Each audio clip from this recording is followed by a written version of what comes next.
श्री राम जय राम जय जय राम, श्री राम जय राम जय जय राम, श्री राम जय राम जय जय राम, श्री राम जय राम जय जय राम। बोलिए साहब रामचंद्र महाराज की जय। आज बड़ा पुनीत दिन है, अक्षय तृतीया है, जहाँ पर अक्षय तृतीया का एक विशेष महत्व अपने ढंग का है। उसका एक अलग चैप्टर है, एक अलग व्याख्यान है। लेकिन आज भगवान के छठे अवतार के रूप में जाने जाने वाले आवेशा अवतार के रूप में उनकी नाम विख्यात है, वो भगवान परशुराम जी हैं, जिनका आज जन्मदिन है। उनका आज के दिन अवतरण हुआ था, और ऐसा कहते हैं कि भगवान के पास जितने भी स्वरूप हैं उन सभी स्वरूपों को उन्होंने अपने अपने ढंग से प्रस्तुत किया है। तो जो आवेशावतार है, आप एक चीज़ को समझने की कोशिश करें कि वास्तव में भगवान के पास जो आवेश है, आवेश एक प्रकार की ऐसी चीज़ होती है जो इंटरनल सारे शरीर में आंतरिक क्रिया होती है। आंतरिक क्रिया के अंदर आवेश का मतलब होता है गुस्से माना। गुस्सा कैसे दिखाई पड़ेगा? व्यवहार में दिखाई पड़ेगा, बोलचाल की भाषा में दिखाई पड़ेगा, उलूल बोलने में दिखाई पड़ेगा, क्रोधातुर होकर दिखाई पड़ेगा, क्रोधांध होकर दिखाई पड़ेगा। तो मतलब कि ये चीज़ जो है वो कैसे प्रकाश में आएगी, तो उसका एक स्वरूप उन्होंने भगवान ने अपना प्रकट कर लिया कि वो आवेशा अवतार बन गए। और आवेशा अवतार के रूप में उनका नाम इस धरती पर जब हुआ तो छठा अवतार के रूप में परशुराम जी का नाम आया। हाथ में फरसा लिए हुए, इसलिए उनका परशुराम पड़ा। राम बहुत छोटा सा नाम है, भगवान के साथ परिचय हुआ तो उन्होंने कहा था नाम राम लघु नाम हमारा, परस सहित लघु बड़ा बड़ा नाम तुम्हारा है परसुआ के साथ। तो इस तरह से उन्होंने परिचय भी दिया था।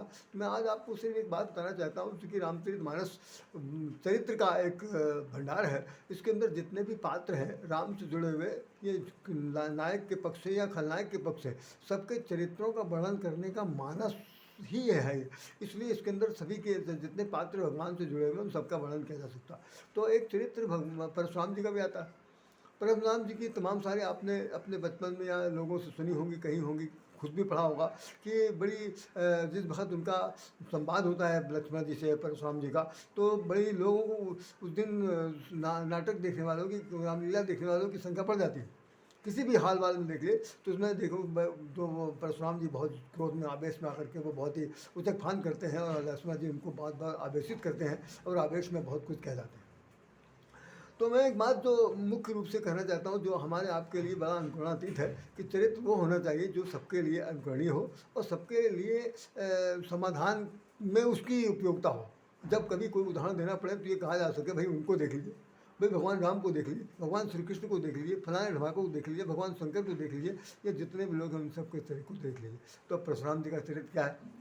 परशुराम जी के चरित्र में खास बात यह है कि वो स्वयं अपने मुंह से जब बताते हैं, जिस वक्त उनका जानकी जी का विवाह प्रारंभ होने जा रहा है, धनुष टूट चुका है, और धनुष टूटने की टंकार सुन करके उसमें एक दोहा एक वो लिखा है कि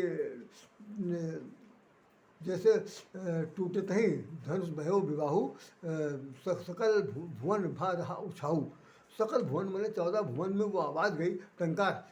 तो टंकार किस प्रकार की हुई? चिक्करही दिग्गज डोल मही गिर लोल सागल खल खल भरे।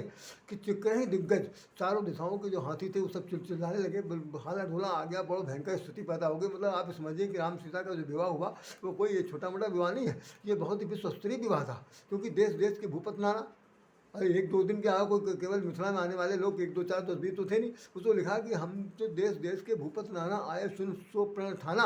और वो सारे जो राजा आए थे सब उन लोगों के बीच में अब ये खलमंडली पता हुई। भगवान राम का शादी होना रुक गया और अब परशुराम जी आ गए। तो परशुराम जी की झांकी गोस्वामी जी ने प्रस्तुत की है। उस पर झांकी को तो मैं यहाँ ज़्यादा डिटेल वर्णन नहीं करूँगा, ये तो बहुत समय लग जाएगा। सच्चाई क्या है कि वो अपने मुँह से जब वर्णन करते हैं, बाल ब्रह्मचारी अति कोही अविश्वविदित क्षत्रिय कुलद्रोही। आप कौन है भाई? तो उन्होंने कहा कि मैं बाल ब्रह्मचारी हूँ। ठीक है भाई, बाल ब्रह्मचारी है तो बाल ब्रह्मचारी तो भाई हमेशा बंद नहीं होता। कुलद्रोही, बाल ब्रह्मचारी क्षत्रिय कुलद्रोही, क्षत्रियों के कुल को नाश करने वाला, क्षत्रियों के कुल के विनाश के लिए उत्पन्न होने वाला, क्षत्रियों को धरती से सदा के लिए मिटा देने वाला। आप समझ सकते कितना बड़ा आतंक रहा होगा उनके चरित्र का। हम शब्दों में वर्णन नहीं कर सकते, नहीं वर्णन कर सकते। जब वो खुद मुखारबिंद से अपने कह रहे हैं कि बाल ब्रह्मचारी बाल ब्रह्मचारी क्षत्रिय कुल रोही, विश्व विदित क्षत्रिय कुल रोही। बाल ब्रह्मचारी अति कोही, मैं बहुत ही क्रोधित हूँ और क्षत्रियों के कुल को नाश करने वाला हूँ। चलिए, अब ये बात जब ये बात मालूम हुआ कि भाई हम अपना परिचय हो गया, तो उन्होंने जनक जी के से देखा कि द्विखंड धनुष पड़ा हुआ। आपको जानकर आश्चर्य होगा, परम परम पूज्य गुरुवर हमारे स्वामी रामचंद्र जी महाराज अपनी कथा में बताते हैं कि जिस वक्त उस कालखंड में, त्रेता युग में, उस कालखंड में जनक जैसा कोई धर्मात्मा था ही नहीं, कोई धर्मात्मा था ही नहीं।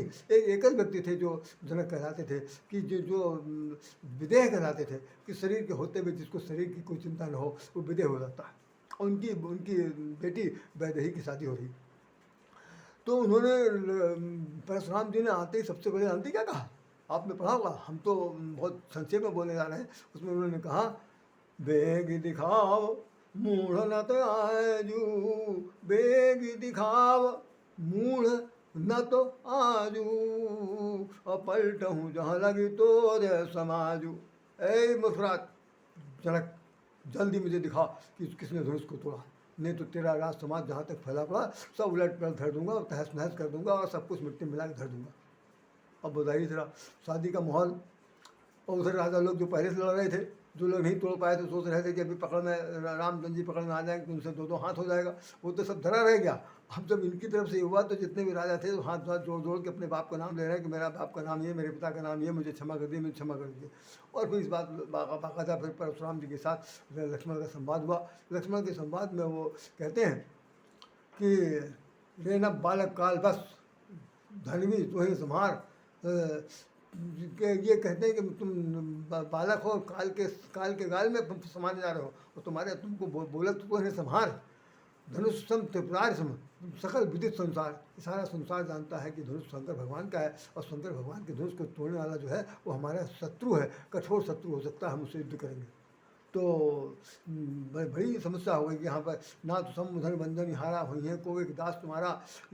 तो भगवान राम कहने लगे कि हे भगवान, आपका नाराज़ न होइए, कोई ऐसा दासी होगा आपका जो कर सकता। तुरंत दास की परिभाषा उन्होंने दे दी कि सेवक सो जो करें सेवकाई, सेवक वही है जो सेवकाई करेगा। ये थोड़ी नहीं कि भाई राजा महाराजा या स्वामी का कोई चीज़ तोड़ताड़ कर देगा, उससे लड़ना पड़ेगा।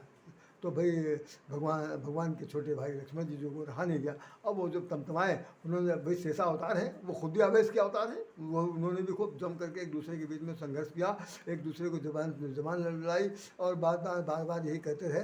तो वो बार बार फरसा उठाते थे मारने के लिए, लेकिन मारते समय फिर रुक जाते थे। और वो एक बार विश्वामित्र से उन्होंने कह दिया कि गादितनय, हे गादी के पुत्र विश्वामित्र जी, मैं केवल तुम्हारी वजह से उसको छोड़ रहा हूँ, अब तक तो वध कर दिया होता। मैं समझ नहीं पा रहा हूँ कि मेरे इस फरसे में क्या हो गया। नहीं तो आज मार करके हम अपने भगवान शंकर से के द्वारा दिया हुआ ये फरसा जो है, कम से कम हम उनसे ऋण हो जाते, गुरु ऋण से ऋण हो जाते, लेकिन उन्होंने कुछ नहीं किया। अंत में भगवान राम का उनके साथ जो बातचीत हुई, उस बातचीत में भगवान ने कहा कि जो औतो तुम मुनकी नाई, रजपद सिर रखतों रजपद तो सिर रखतों गोसाई, अगर तुम आकर हे गोसाई, हे ब्राह्मण देवता, यदि आप मुनिवर बनकर आते तो मैं आपके चरणों की धूल को अपने सिर पर रखा, लेकिन तुम तो आए लड़ाई झगड़ा करने के लिए, हाथ में धनुष बाण फंसा लिए। अब ऐसी स्थिति में क्या हो सकता है भाई, लड़ाई हो सकती। तो मैं आपको बता दूं कि रघुवंशी कर साहस भाव, मैं तो रघुवंश का हूँ, पीछे पीठ दिखाने वाला नहीं हूँ, और हमसे युद्ध करना चाहते हैं तो फिर हो जाए। तो उसी वक्त राम को उन्होंने ललकार दिया, और राम से कहा कि क्या कहते हैं, धनुष को लीजिए, और राम रमापति कर धन देऊ, खींचे मिटत मोर संदेऊ, आप उसको खींच के दिखाइए। बताते हैं कि धनुष जो था उसको यहाँ पर पर्सनिफिकेशन किया है गोस्वामी जी ने। पर्सनिफिकेशन में मानवीय का अलंकार कर दिया कि धनुष को जैसे उनको दिया गया, धनुष अपने आप खड़ा हो गया, सारी उसकी बद्धियाँ थी जो चढ़ गई। तो देखते उनको असंभव हुआ, धनुष तो भी राम के हाथ में गया नहीं, ये चढ़ कैसे गया। तो उन्होंने तुरंत संदेह हुआ, अरे ये तो ब्रह्म का अवतार हो चुका है, और ब्रह्म के अवतार हो जाने के बाद हमें अब तो कुछ नहीं। तुरंत उन्होंने माफ़ी मांगी, और हमने बहुत सी बातें इसमें नहीं कहा है, कोट नहीं किया, क्योंकि समय बहुत कम होता है, वीडियो बहुत छोटे छोटे बन पाते हैं, इसलिए मैं उन्होंने कह दिया कि अनुचित बहुत कहो मैं ताता, चरित्र का एक स्वरूप देख लिए। अनुचित बहुत कहो मैं ताता, क्षमो क्षमा मंदिर दो भ्राता। हे क्षमा के अवतार दोनों भाइयों, मैं तुमसे क्षमा चाहता हूँ, हमने जाने अनजाने में आपको बहुत कुछ कह दिया, मैं पहचान नहीं पाया, मुझे क्षमा कर दीजिए। इसके बाद वो जो है वो चले जाते हैं पहाड़ पर अपनी तपस्या करने के लिए। अब हम इस पूरी कथा को इस क्रम में जाते हैं कि प्रारंभ में भी उनका जो युद्ध हुआ था, सहस्त्रार्जुन से युद्ध हुआ। सहस्त्रार्जुन के भुजाएं उन्होंने सब काट डाली थी। तो उसके जो है वंश नाम था उसका, वो क्षत्रिय था, उसके साथ फिर बाद में हुआ कि उनके लड़कों ने उनके पिताजी का वध कर दिया। बस वहीं से उनके दिमाग में ये बात आई कि अब तो हमें बदला लेना है, और बदला लेने के लिए फिर वो उतर पड़े। जितने भी क्षत्रिय थे, अच्छा क्षत्रियों के लिए कहा जाता है कि वो क्षत्रिय जो छात्र धर्म का पालन करें, समाज में, परिवार में, राष्ट्र में, जहाँ कहीं पर हो, छत्र धर्म का पालन करने का मतलब ये छात्री कोई भी हो सकता है। आप ये भी समझ लीजिए आप कि छात्र धर्म का पालन करने मतलब अपने जीवन की रक्षा के साथ साथ जितने भी आपके अधीनस्थ हैं उन सबकी रक्षा करना, ये छात्र धर्म का पालन करना है। उसमें आप देखिए कि बहुत से लोग अपने बहुत से ऐसे कौम के लोग हैं जो ठाकुर नहीं है, लेकिन वो भी अपने नाम के साथ सिंह लिखते हैं। अब सिंह मैंने शेर, जंगल का राजा शेर जो होगा वो सब किसी से डरेगा तो नहीं। तो भाई वहाँ पर क्षत्रिय धर्म का पालन करने के लिए कहा गया, और क्षत्रियों ने उत्पात मचा दिया था, बहुत ज़्यादा अन्याय किया था। उन्हीं क्षत्रियों को मारा गया। ये है ये नहीं, सब ऐसा नहीं लिखा कि सबको मारने लगे कि वो सबको घातक थे, लेकिन हाँ उन्होंने अपने मुखारबिन से जो शब्द कहे हैं वो सादा प्राय मेरे विचार से, मैं क्षमा चाहता हूँ, मेरे विचार से अनुचित प्राय है। क्योंकि उन्होंने कहा कि क्षत्रिय कुल द्रोही, ये बात जब कोई किसी को परिचय देगा उससे लगता है कोई आतंकवादी। भाई ये तो आतंक पूरे संसार में फैला हुआ है, लेकिन ऐसा नहीं है। वो सच में वो अपने स्वभाव से शील से बहुत थे, और उनका जो चूँकि ब्रह्म थे, ब्रह्म के स्वरूप थे। त्रेता द्वापर में भी उनका रहा। परशुराम जी ने उनको धनुर्विद्या सिखाई थी क्या भीम को, और उसके बाद कर्ण को भी सिखाई थी। ऐसा भी उदाहरण सुनने से देखने को मिलता है। तो हम ये कहना सिर्फ चाहते हैं कि जीवन में सब कुछ होना चाहिए, सब कुछ होना चाहिए, आवेश में आना चाहिए, लेकिन आवेश के आते समय ध्यान रखना चाहिए कि उस आवेश का परिणाम कहीं अन्य लोगों को चरित्र के संदर्भ में कहीं अपने न लगे। क्योंकि कभी कभी ऐसा हो जाता है कि भाई एक आदमी के दिमाग में कोई चीज़ वो फूले नहीं समाता कि मैंने 10, 20, 100, 50 लोगों को अगर मार दिया तो हमारे बराबर कोई दूसरा नहीं है। लेकिन यहाँ पर तो ब्रह्म की बात हो रही है, तो ब्रह्म तो स्वयं जो अवतार में है, तो हो सकता है, लेकिन ये नियम अनेक पर लागू नहीं होती है। तो इस पर ध्यान रखना पड़ेगा कि हम लोग अपने जीवन में यदि किसी को किसी प्रकार से बाहुबली हैं, सब धन से, पद से, कद से, मत से, किसी प्रकार से भी हैं, तो ध्यान रखिएगा कि अपने परशुराम जी के इस चरित्र को किसी से गुणगान करने की आवश्यकता नहीं है, क्योंकि ये राम की महिमा है, राम की लीला है, राम के आधार पर हुआ।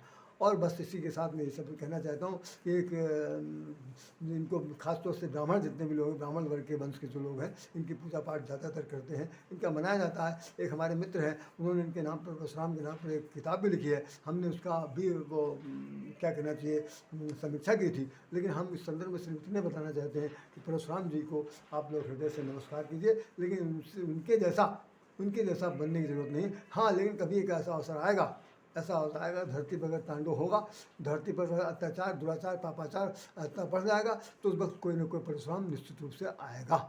इसके लिए फिर कोई रोक नहीं सकता। हम चाहे रहें, चाहे आप रहें, चाहे हम रहें, कोई रहे चाहे न रहे, कोई बात नहीं, लेकिन फिर उसका अंत भी होना निश्चित है। तो क्योंकि हर बुरे काम का बुरा नतीजा है, तो उसका परिणाम भुगतना पड़ेगा।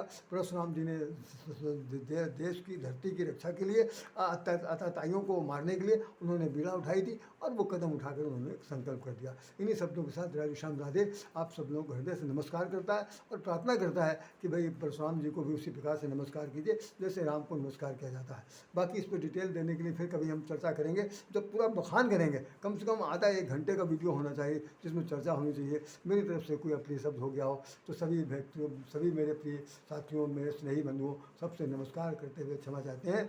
और आप इसको कैसा लगा बताइए, और इसको अपना आगे तक बढ़ाइए। इन्हीं शब्दों के साथ राधे श्याम राधे हृदय से नमन करता है। जय श्री राम, जय श्री राम, जय श्री राम।